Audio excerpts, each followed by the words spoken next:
Hey folks, Simon Dowling here, and I am super pumped because today I'm having a chat with this fine fellow here, Digby Scott, author of Changemakers. He is a speaker, facilitator, mentor who is obsessed with helping people step in to their best version of themselves as restless go-getters who seek change. Digby is in Wellington, New Zealand. He is an awesome bloke, and I'm very pleased to call him a good friend. And we are going to be chatting now. What do you reckon, Digby? We up for it? Totally up for it. Let's do it. Let's do it. So, Digby, what is this book about? Changemakers. Who are changemakers? Who are change makers? So change makers are people who want to go and make an outsized difference in the world. So I think they're the ones who are the restless ones, the ones who are like not satisfied just to do the job and go back home on the weekend and or the end of each day. Yeah, They're kind of wanting to make a difference in some bigger way.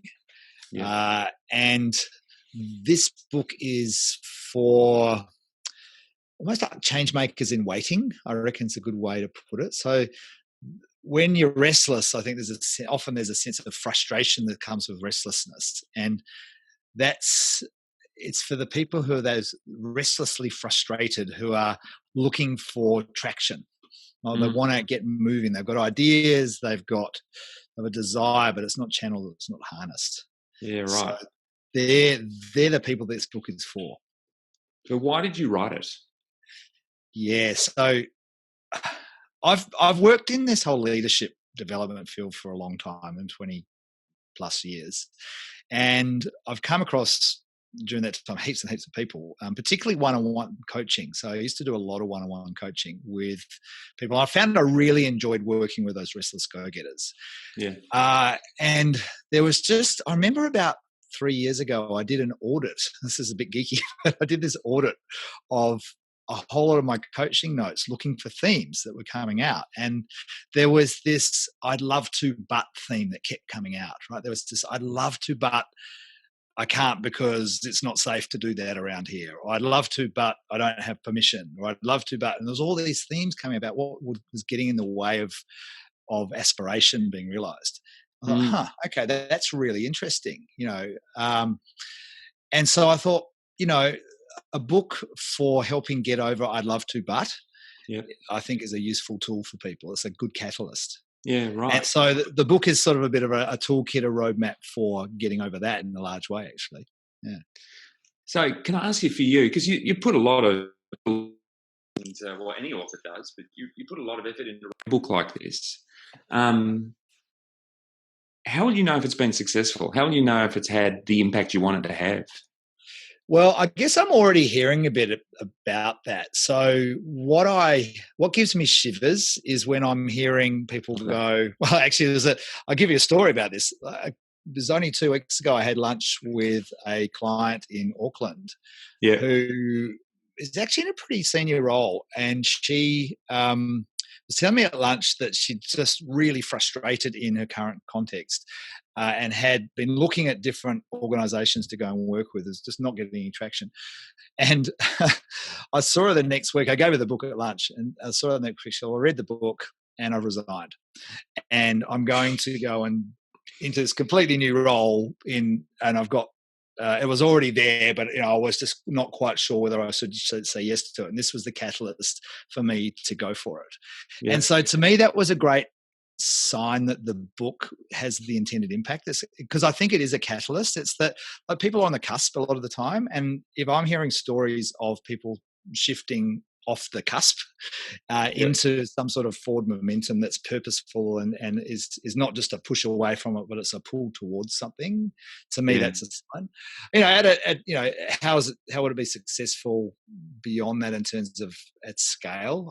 I don't know. I mean, for me, it's about if people are saying, can I buy 2 copies and I'd love to give one to someone else, to me, or can I buy 10 and share them around? But I honestly think it's about people taking action, and then somehow the book has been um, a part of that story for people. Yeah, right. I often wonder when I read a book, and yours is filled with stories, a lot of which are personal. So it always leaves you to asking the question, how much of this is autobiographical? So this story of making change, being a restless go-getter, being a catalyst, getting to the edge, all of those things, how much of this is about you? 73%. I love you mentioned it. That's cool. Yeah. A huge amount. No question. I mean, I'm called to the work I do because for me, I'm teaching myself the lessons as I go as well, right? So there's a large part of this which is, I reckon, it comes from my own epiphanies, my own experience, and having to get over the "I'd love to," but having to get over fear. Or at least live with fear in a different way. That's a huge part of my life. And I think it's a part of everyone's life. For me, it's like they've been the big lessons and I keep having to learn them, right? So to me, it's a book to myself, but also for others who I know will benefit from it. Yeah. So yeah, definitely there's if I read this again, and then I've read it a few times, it's like, oh, there's that lesson again. Yes. I need to remember that one. Yeah. Yeah. Particularly around the conviction, this deciding what I want to have happen and what I'm about. I think for me that's been a long journey of going down some blind alleys and eventually going, actually, no, I am about this work, and to fully own that has been a massive enabler for me. Yeah. When you say conviction, because in the book you talk about, you've got your framework of the 4 C's as a model. And I love that. It's kind of like a nice framework for thinking through what it means to really step into this place of being a change maker. And your 4 C's, you talk about conviction, curiosity, connection, and courage. And I'm assuming when you talk about conviction there, you're referring to it in that context of the 4 C's. Totally. You might then have already answered something I wanted to ask you, which is when you work with all your different kinds of clients and organisations, which of those 4 C's do you see to be their biggest struggle and why? Yeah, I think it's a good question. I reckon there's 2 answers. One is what they think they need, and there's what they actually need to pay attention to. So I often see the presenting challenge being about courage, actually. And in the book I talk about actually what people often ask for is confidence. I say, well, you don't need confidence, you need courage, because if you have courage, it leads to confidence. And often times people are looking to be more courageous. I think what actually is the big hitter, or I guess you could say the lead domino, if you tip this one over, all the rest of the dominoes fall, right, is conviction. Because I think when you have a sense of what you're convicted to, what your sense of purpose is, what you really stand for and believe in, then courage can come more easily because it's coming from within. There's a well of strength that conviction is about, and then from there you can appear to be courageous, but actually might not be as courageous as other people might see it to be, because you're just going, this is what I have to do, this is my work now, this is the stuff. So to me, what the biggest hurdle is really about defining what is conviction, and from there the courage comes, and people go, oh cool, that makes a lot of sense. And I see this time and time again. That's the pattern that unfolds. So I reckon that would really resonate with a whole lot of people, because for all of us, we just know that conviction, if we can stand strong in that, is something that then radiates into so many aspects of the way we connect, the way we step forward with courage, a willingness to just push forward and have a go. It's always a big thing in my work around how do you help people to collaborate and reach out and connect to build buy-in and influence.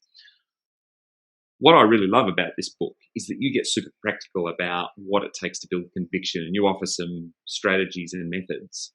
Can you give us a little insight, for all our listeners out there, a little insight into one of your favourite little strategies and techniques that works because you've done it with so many clients, if not yourself, before? What's one favourite one? There's actually one that's not mine, but I've put it into the book, and I honestly, off the top of my head, I can't remember the person who I'm referencing here. So there's attribution. I just have to try and remember who it is later. But it's this question: what makes you angry? And I really like it as a source for discovering conviction, because when we get angry about something, it usually means we care about something. So if you can tap into what's the stuff that pisses you off, that you care enough about to do something about, right? Because to me, that's something, then you're standing for something. So, at a really simple level, that's a really good one. What makes you angry? What gets your heckles up? So it's a good place to start. I wish I could remember the person that I got that from. Well, if you remember it, we can stick it in the. We can stick it in the credits. So now I've got to ask you the question, huh? What makes you angry? People who don't take responsibility for their situation. It just, I was in a workshop last week and, it's one of those ones where, towards the end of the day, I was getting groups to come up with a bit of an action plan, and this was around how are you going to create more of a learning culture in your part of the organisation. And this one group, the spokesperson said, "Well, actually, there's nothing we can do. Our bosses need to be in the room." And I put him back in his place pretty quickly. Actually, I said, "Well, they're not in the room. What are you going to do?" And there was a little bit of ping pong around that, verbal ping pong. And I think the message got through that he touched one of my hot buttons there, that, you need to take ownership for your part of the equation. And for people who don't do that, it just goes, okay. And obviously, the bigger version of me is one that wants to help them take ownership. But there was a little bit of like, oh, wow, that really triggered something for me there, that, I just had to manage that frustration pretty deliberately. Yeah. So, for me, I'm all about encouraging, choice. And the more we have a sense of choicefulness around in any situation, what we can do, the better off we are, I think. Right. Yeah. So good question. Hey, what makes me angry? I feel myself getting angry again now about that situation. Oh, really? About the situation? I'm not with you, mate. This is all good. That's good to hear. It's not, what makes me angry is interviewers who turn the question back on me. Because this book really is just what you said. It's about, come on, there's a restless go-gettingness in this book from you around, come on, step up, own it, dig deep, and seek to make change, not just to be in it or to be a victim of it. Which is great. That's exactly right. Become a maker rather than just a seeker.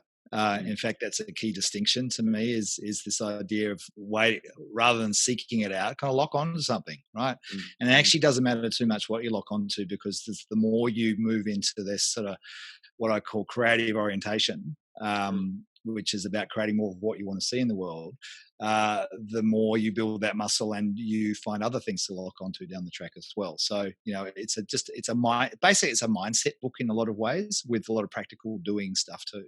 Yeah. There's something that I thought might be just useful to share as well. You said, how will I know if I'm making an impact, or the book's making an impact? And often I draw it in terms of a collective impact. I'll just draw a little picture here. So imagine that. Love it. Yeah. So that's a petri dish, right? So a petri dish. What's in a petri dish, Simon? A culture. Bacteria? Oh, bacteria. Yes. Yeah, but that's right. So all the bacteria form the culture. Yeah?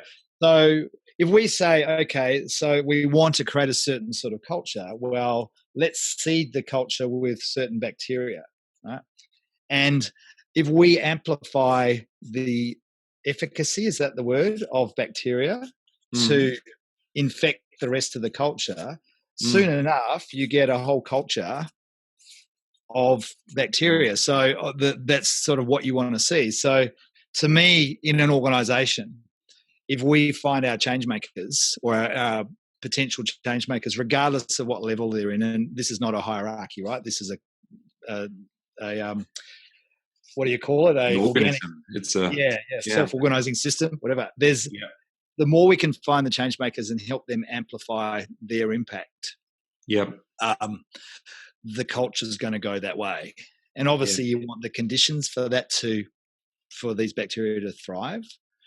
And you want to be able to give the people, the change makers, the tools and the mindset to help them get, kind of past their cusp, which is what the book's about. right? So to me, at a collective level, it's about this as well. That makes sense. It makes great. Yeah, I love the metaphor, and I'm just wondering. The thing that's going through my head is how do you help people to either self-identify, or how do you help an organisation to identify who those people are, who the best candidates are to be the. Yeah, because you're probably not going to sell it to them by saying be the bacteria, but what is it that what are you looking for there? I reckon there's a price of entry. I'll talk about the 4 C's in the book. So there's curiosity, connection, courage, and conviction. And to me, the price of entry is curiosity. So I think there's this always asking questions quality that we're looking for in people. Like they kind of not just the the basic questions of can I do this, or looking for permission, but more those deeper questions around, well, why do we do it this way? And what if there was a different way we can do it? And how does that join to this? So kind of that deeper curiosity about how stuff works and why we do stuff. I think there's naturally people who are like that, right? And I think that hunger for learning is what most of us want in organizations. We want more agile cultures where people learn fast, right? So let's look for those C's. The second quality I reckon we're looking for is actually another one of the 4 C's, which is connection. Because I think the more, if you're a piece of bacteria and you're connected to other bacteria, you're going to have more of a disproportionate impact on the people around you and across the whole culture. So if you've got people who are relatively well networked, and not just in their part of the organization, but across, they'll have a disproportionate impact on the culture. If you can tap that energy, if you can tap that curiosity and help them lock onto something bigger than their job description. They're naturally wanting to do that anyway, I reckon, those people. It's just about how do we sort of take them from good to great. And there's no question in my mind often that those people, well, not all of them, but a large cross-section of them need almost sometimes permission or encouragement to self-identify. In other words, to step into the light or to step into the opportunity that sits there. And I think it's easy to assume that if someone's got the qualities or the characteristics you just outlined, that they're also going to understand that they can play that role. And I think that's, again, where your book does a lovely job of kind of framing how you can kind of step into it yourself. But the invitation, like do you find yourself working with organisations to create, you talk about the conditions, but to create that sense of permission and an invitation to step up and play? Yeah. It's I was struck by James Clear, who you and I both got to see a couple of weeks ago in Sydney. And one of the things that I took from his presentation was this idea of join a community where your desired behaviour is the normal behaviour. And what I'm doing with organisations is creating sort of tribes in-house of these restless go-getter change-maker people, where they're all sort of wanting the same thing and they're all demonstrating it to degrees. And it's like, actually, let's amplify that together. And so there's something powerful about the collective learning. If you create a place for those people to come together, not necessarily to do work on our project, although you could do that, but just to feed off each other's questions and energy, then that becomes like, actually, we're all asking the same questions. Therefore, I'm not alone here. Therefore, this is valid. There's something in that space of bringing people with I call it the same psychographic, right? They're a similar way of thinking, and there's a similar hunger. And to me, that's that quite quickly becomes the normal way of being when we're around each other. So doing that in-house it's a lovely way of amplifying the culture more quickly. And I think what's really cool too is you've got, so it's just say a little bit about, you've got a sort of little tribe that you've built, or a little group of people who are, change makers and regularly get together for pretty much the reasons you've just explained, huh? Yeah. In fact, we had a workout yesterday. We call them workouts because workouts. So the tribe is now, I think we've got an active about 25 in the tribe from all sorts of different organisations, and an alumni of about another 15. So it's been going 2 years. Are they all in New Zealand? Yeah, they're all in New Zealand, and they come together every 6 weeks for a day, and we again, we're not working on our thing. Everyone's got their thing they're working on. It's coming together it's like going to a workshop, a physical workshop, but all the tools are there, right? And I've provided the environment where you can come and do your work, and you're feeding off each other's experience, knowledge, questions. And this tribe of 25 odd people is just egging each other on to go and be bigger. Right? Go and do more, and go and challenge the status quo, and go and do experiments, and tell us how you went. And it's a incredibly powerful experience just to see people, becoming bigger. It's wonderful. And I think it's that James Clear idea of, well, actually, there's a normal behaviour here that when people come in, they go, "Gee, I really didn't even think that was possible." And I imagine. Cool. And James Clear talks about this, but I imagine it's true for you as well, just as you talk it through, that this community is not just for them. You're not just hosting it for them, but you're hosting it for yourself. Like, it's a group of people that creates a community that enriches you. And it's one of my favourite things to do. I always look forward to this day. It's hugely uplifting to be able to host that, right? Yeah. I really only had one other question I wanted to ask you, and it's the question that I'm always cautious. It's a little bit like asking a new parent whether they're planning to have another child. But is there a sense for you of what this projects into next? Like, is this part of a journey, or has it created a sense of the journey you need to go on beyond this? Do you reckon? Gosh, what a great question, Simon. I have so many different pathways I could go down. And what I'm currently thinking is, I reckon there's a piece of work around the shape of the dish. So, like, something I'd like to do is to help not just the individual parts, but how do you design an organization, or at least what are the elements for these to thrive beyond the individual bits and what I've already talked about? I'm going to Austin in Texas in a few weeks' time to spend a week with a colleague there who he and I are both disciples of Bob Keegan's work, and he wrote An Everyone Culture, which is all about how do you create more of those learning cultures. So to me, that's a big question. Another strand that I'm exploring is what I call life by design, which is sort of more for the individual. So you're making change happen in the world, but how are you designing your own book of your own life, if you like? So to me, that's another thing I'm deeply interested right now. And so, yes, a really good question, because I'm like, and somehow they all link together. I know. And not quite sure exactly what that looks like yet, but that's fun. This is part of the journey, right? Yeah. Oh, that's exactly right. And it's great to have the delicious choices to be able to play with. That's a good way to put it. Totally.